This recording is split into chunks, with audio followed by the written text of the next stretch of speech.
앞만 보고 살았습니다. 다른 집만큼 많이 부유하지는 않았지만 부모님은 제게 늘 부족한 것이 없는지 살뜰히 챙겨가면서 보살펴주셨고요.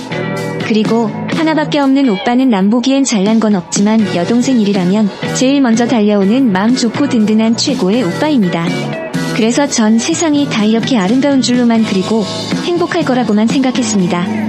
저의 직업은 의사였기에 여기저기 전주선이 많이 들어왔고 저는 시간이 빠듯하여 많은 선을 보진 못했지만 세 번째 선 자리에서 만난 민혁 씨를 보곤 호감이 갔습니다. 국문학과를 나와 출판사에 재직 중이라고 했는데 저는 제가 책도 좋아하고 글을 잘 쓰는 사람들이 부럽기도 했거든요.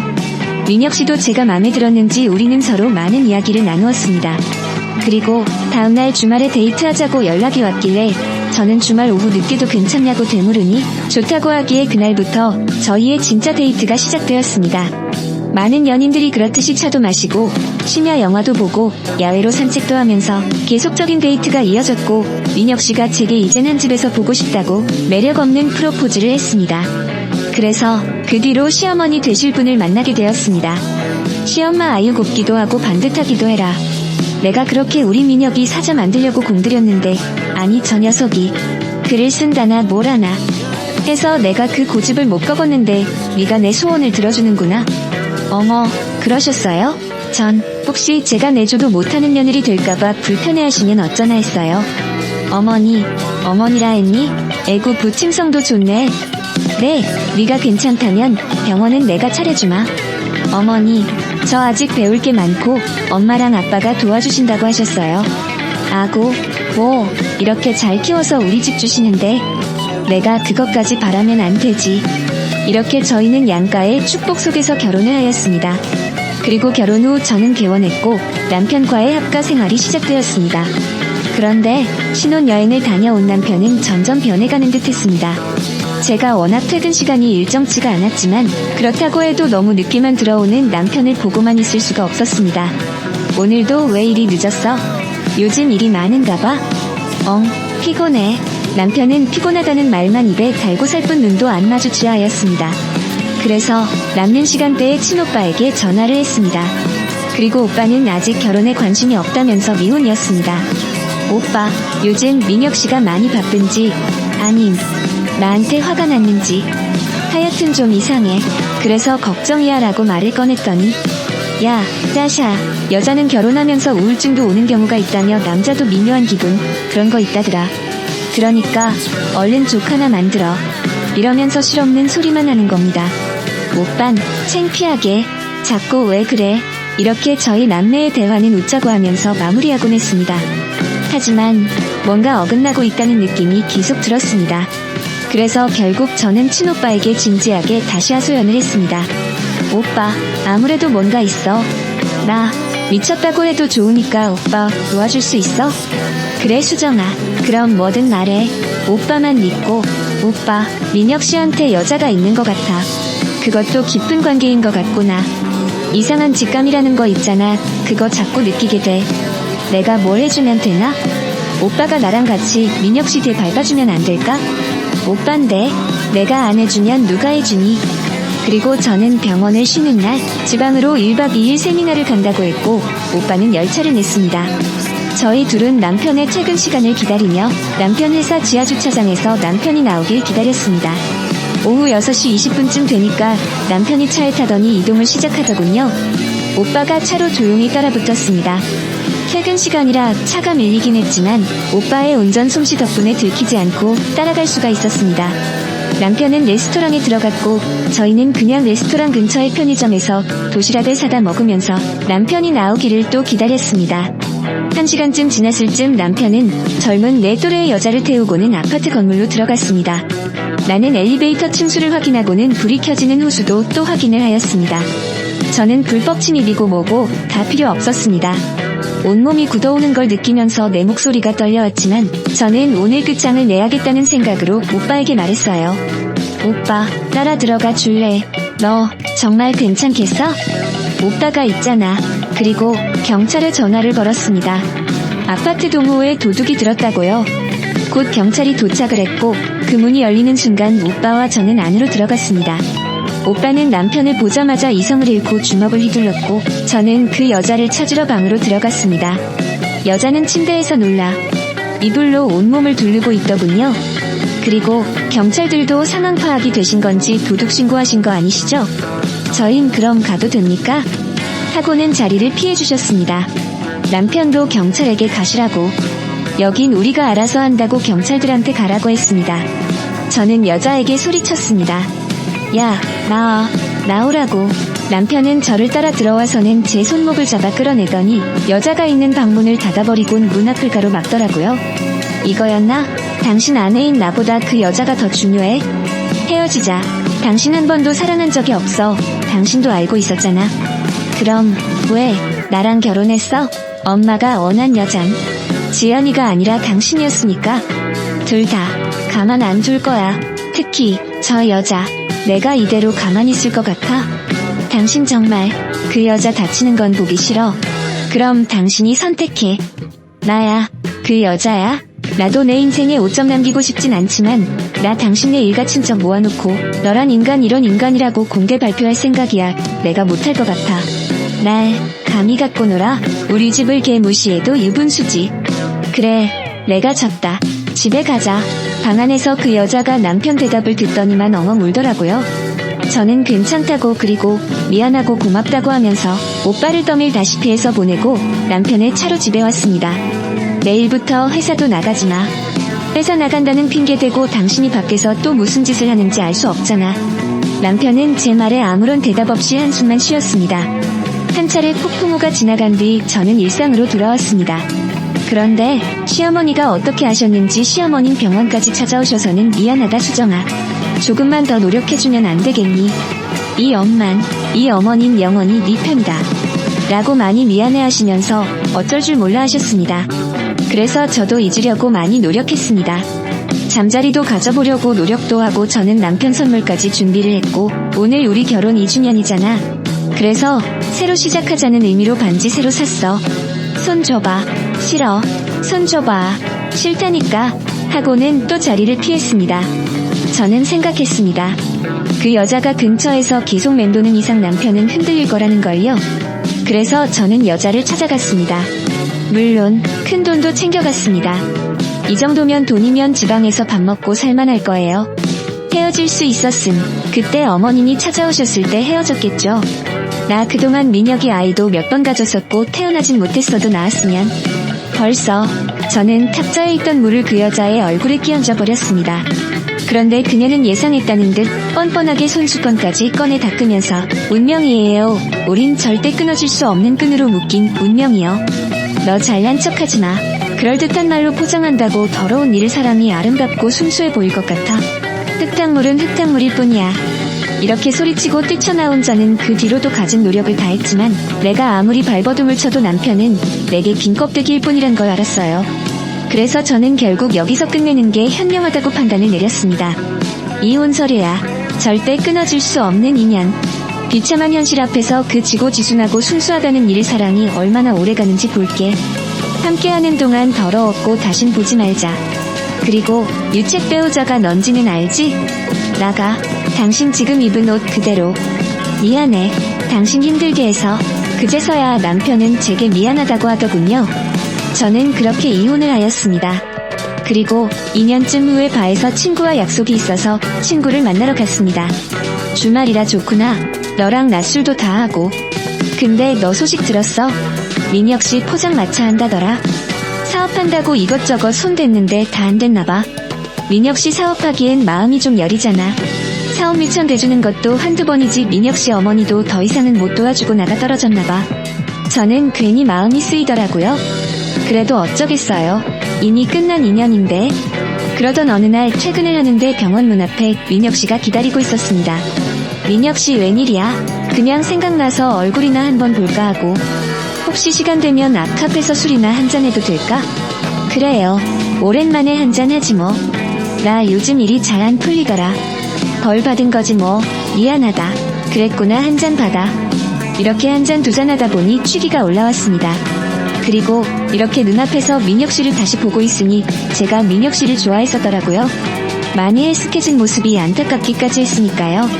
그날 많이 마시긴 했지만 제 정신은 멀쩡했습니다. 그런데 집까지 이발해다 주겠다던 전 남편은 제게 기숙 키스를 했고 그렇게 우리는 같이 잠을 자게 되었습니다.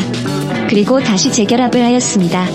저는 제가 사랑하는 남편이었기에 이제 다 용서를 하고 행복하자고만 생각했습니다. 시어머님도 다시 재결합한 저희 부부를 응원해주셨고요. 진작에들 이렇게 좀 살지? 니들이 이런 모습 보니까 내가 더 바랄 게 없어. 고맙다, 수정아. 네, 어머님. 저희 이제 행복하게만 살아요. 어머니, 이제 진짜 우리 행복이 시작되었어요. 남편은 신혼여행을 제대로 다시 가자면서 여행 티켓까지 준비해 주었습니다. 짜잔, 이게 뭔지 알아? 우리 신혼여행도 제대로 즐기지 못했잖아. 그래서 준비했지. 이번엔 제대로 다녀오자. 나, 이렇게 행복해도 되는 거야? 우리 부부의 생활은 원만하고 행복했습니다. 적어도 제게는요. 그리고 남편은 새로운 사업을 하나 해보겠다며 의욕에 넘쳐 있었습니다. 안녕하세요. 누구나 그렇듯이 저도 그래서 비용이 얼마나 필요한데? 한 10억 정도? 10억? 자리가 워낙 좋아서 권리금이 좀 세더라고. 아이, 나 그냥 집에 있으면 안 될까? 나 살림 잘하잖아. 안 돼. 그래도 뭔가 해야지. 저는 남편의 길을 세워주고 싶었습니다. 내가 당신 때문이라도 꼭 성공해야겠다. 그런데 갑자기 어느 날 남편의 전 상간녀가 병원을 찾아왔습니다. 오랜만이에요.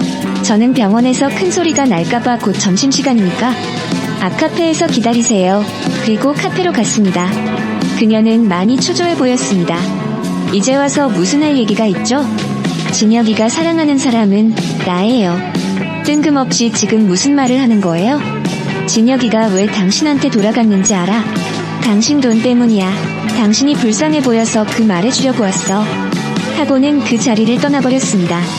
저는 그 여자와의 만남이 계속 내리에 남아 남편을 기다렸다 물었습니다. 지연이라는 여자 병원에 왔었어. 지연이가 미친 거 아니야. 거기가 어디라고 찾아가. 아직도 그 여자 만나? 지금 무슨 소리를 하는 거야? 사람을 대체 뭘로 보고? 남편은 화를 내며 강하게 아니라고 했습니다. 남편은 새로운 사업차 사람을 만난다면서 가끔씩 늦곤 했습니다. 하지만 저는 더 이상 남편을 의심하진 않았습니다. 믿는 게 제가 살 길이었으니까요. 그런데 갑자기 늦는다는 말도 없었던 남편이 밤 12시가 다 되도록 소식도 없고 전화도 받질 않았습니다. 그래서 혹시 사고라도 났을까봐 걱정 중에 있는데 시어머니한테서 전화가 왔습니다. 놀라지 마. 더 걱정할까봐 전화했어. 민혁이 여기서 잔다. 그리고 다음날 시어머님이 병원에 찾아오셨습니다. 이거 가방이야. 백화점 가는 길에 너한테 잘 어울릴 것 같아서 하나 샀어. 제가 어머니 사드려야 하는데. 그래, 다음엔 우리 며느리가 사주는 가방 한번 들어보자꾸나. 시어머님은 예전보다 더 저를 잘 챙겨주셨습니다. 저는 시어머니가 나가시는 병원 카운터까지 배웅을 해드렸습니다. 조심히 들어가세요. 그래, 나오지 마. 그리고 이번 어버이날에 어머님 모시고 백화점을 한번 가야겠다는 생각을 하고 있었습니다. 잠시 쉬었던 진료가 바로 시작되고 저는 제게 진료를 받으러 온 환자로부터 놀라운 소식을 들었습니다. 저분도 이 병원 다니시나 봐요? 저희 시어머니세요. 아, 시어머니셔요. 인연이 깊네.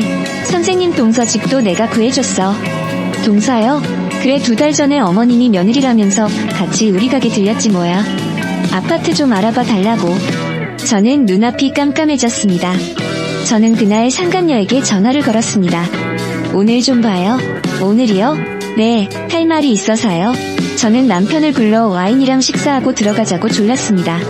그리고 약속 시간에 맞추어서 만나기로 한 장소에 남편과 함께 갔어요. 그 여자는 미리 와서 앉아있길래 근처에 가서 자리를 잡고 자기랑 와인 한잔하고 싶어서 언제든지 나야 좋지. 좋다 이런 기분. 요즘 하루하루가 꿈만 같다. 그래도 난 두려워. 당신 맘속에 그 여자 흔적이 남아있을까봐. 그 여자 얘긴 입에 담지도 말랬잖아. 정말이지 그 여자 내 인생의 5점이었어. 기억조차 하기 싫어. 아마 그녀는 남편과 나의 대화를 고스란히 듣고 있었을 겁니다. 저는 집에 도착해서 상간녀에게 다시 전화를 했습니다. 민혁신 절대로 당신한테 돌아가지 않아요. 착각은 당신이 하는 거야. 민혁이가 사랑하는 사람은 나야. 나뿐이라고. 그리고 저는 심부름센터에 남편의 뒷조사를 의뢰했습니다. 심부름센터에서 받은 조사 내용은 비참했습니다. 남편과 상간녀뿐만 아니라 시어머니의 얼굴도 그곳에 같이 있었습니다. 그리고 그들의 대화는 너무 뻔뻔했습니다. 지연이, 너 몸조리나 잘해. 그래, 엄마가 튼튼해야 뱃속 우리 아기도 튼튼하게 자라지. 넌 지겹지도 않니? 지연이가 그렇게 좋아? 그리고 고생스럽겠지만 조금만 더 참아. 이제 집만 사면 다 해결되는 거야. 그 집은 우리가 잘 구슬려서 민혁이 앞으로 할 거야. 너 몸조리나 잘해. 저는 이젠 더 이상 용서가 안 됐습니다. 집에 와서 뻔뻔하게 내 옆에 있는 남편을 보고 있자니 구역질이 났습니다. 남편이 샤워하는 동안에도 끊임없이 전화기가 울렸습니다. 저는 남편의 핸드폰 패턴을 풀어 그 여자의 부재중 전화를 다 지워버렸습니다. 그리고 얼마 전 신혼여행을 다시 가자며 남편이 끊어두었던 비행기 티켓이 생각났습니다. 저는 사진을 찍어 그 상간녀에게 보냈습니다. 그리고 그 여자에게 제 폰으로 전화를 하였습니다. 우리 떠나요. 사진 받았죠? 그거 민혁씨가 직접 끊었어. 못 믿겠으면 확인해보던가. 그리고 다신 안 돌아오 왠 줄 알아? 당신 때문이야. 당신한테 질렸대. 그리고는 바로 끊어버렸습니다. 물론 남편의 핸드폰도 꺼버렸고요. 또 시어머니한테 전화를 걸어 좋은 와인이 생겨서 같이 마시고 싶다고 전화를 드려서 오셨으면 한다고 말했습니다. 저는 그녀와 시어머니의 방문을 기다리면서 와인을 준비했습니다. 나의 마지막 모습을 더 이상 초라하게 만들고 싶지 않았으니까요. 시어머니는 와인 안주라면서 안주까지 준비해서 먼저 도착을 하셨고 남편은 엄마, 웬일이세요? 시엄마가 수정이가 와인 마시자길래 나도 끼려고 왔지. 그때 땅동 울리는 초인종. 저는 문을 열어주었고 상간녀는 보이는 게 없는 듯 완전 뒤집어진 눈빛으로 나를 보자마자 달겨들듯이 현관에서부터 큰 소리로 외쳤습니다. 민혁이 당신 돈이 필요해서 들어온 거야. 어머니가 당신한테 해준 병원 그 정도면 우리가 진 빚 다 갚을 수 있다 그랬어. 그래서 그 돈 되돌려 받아야 한다고? 뜬금없는 상간녀의 출연에 놀란 시어머님이 현관으로 뛰어오시며 시엄마가 어머니, 너 지금 어딜 찾아와서 행패야 행패가. 그리고 상간녀는 시어머님이 와 계신 걸 보고 잠깐 놀란 눈빛이 보이는가 싶더니 다시 제정신을 차린 상간녀가 행패요? 제가 어머니 며느리잖아요. 이 여자가 아니고 시엄마가 얘가 점점. 그리고 상간녀는 산모수첩에 초음파 사진을 제게 내밀었습니다. 우리 아기예요. 예상은 하고 있었지만 그 사진을 직접 두 눈으로 확인하고 나니 온몸이 부들부들 떨려서 서 있기도 힘이 들었습니다. 남편이 수정아, 진정하고 내 말 좀 들어봐. 나는 그래서 어쩌라고? 나도 민혁씨 아이 가졌어. 그러니까 당신 이딴 일로 큰 소리 칠 거 없어. 시엄마 계속 아이 세상에 이렇게 반가울 때가. 상간녀 바로 소리 질렸습니다. 어머니, 시엄마가 너 뭐하고 서 있니? 이 집에서 너만 나가면 될걸? 상간녀가 민혁씨, 시엄마 또 민혁아, 너 결혼은 현실이야. 사랑만으로 살 수 없다는 게 누구보다 더 잘 알잖니. 수정이가 네 아이를 가졌다는데 뭘 고민해. 이제 남편은 지연아 미안해. 아이는 내가 책임질게. 그때 나는 내가 뭘 했어. 결국 당신만대 비참해 질 거라 그랬잖아. 상간녀는 울면서 뛰어나가 버렸습니다.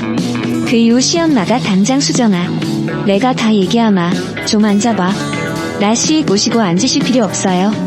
민혁씨 아이 안 가졌어요. 그리고 서랍 안에 있던 사진을 꺼내 남편 얼굴에 던져버렸습니다. 남편이 다 알고 있었던 거야? 진심으로 대했던 사람 마음을 이렇게 갖고 놀아. 고마워. 더 이상 당신한테 미련 안 갖게 해줘서. 이제 정말 헤어지는 거야? 저는 시어머니도 남편도 더 이상은 구제불능임을 재차 확인을 했습니다. 남편에게도 믿었던 시어머니에게도 뜨겁게 배신당한 저는 바로 이혼소송을 밟았고 당연히 남편이 가져갈 재산은 하나도 없었습니다. 또한 저는 남편과 시어머니에게 위자료 청구 소송에서도 승소하여 제겐 무의미한 금액이지만 결국에 받아내었습니다. 그냥 처음 이혼했을 때 그렇게 인연이 끝났으면 차라리 좋았을 것을. 또다시 제게 닥친 두 번째 이혼의 아픔은 아직 아물지도 않은 제 상처를 덧나게 했습니다. 하지만 인생은 멀고도 긴 여정이기에 많은 것을 한꺼번에 배웠다 생각하렵니다.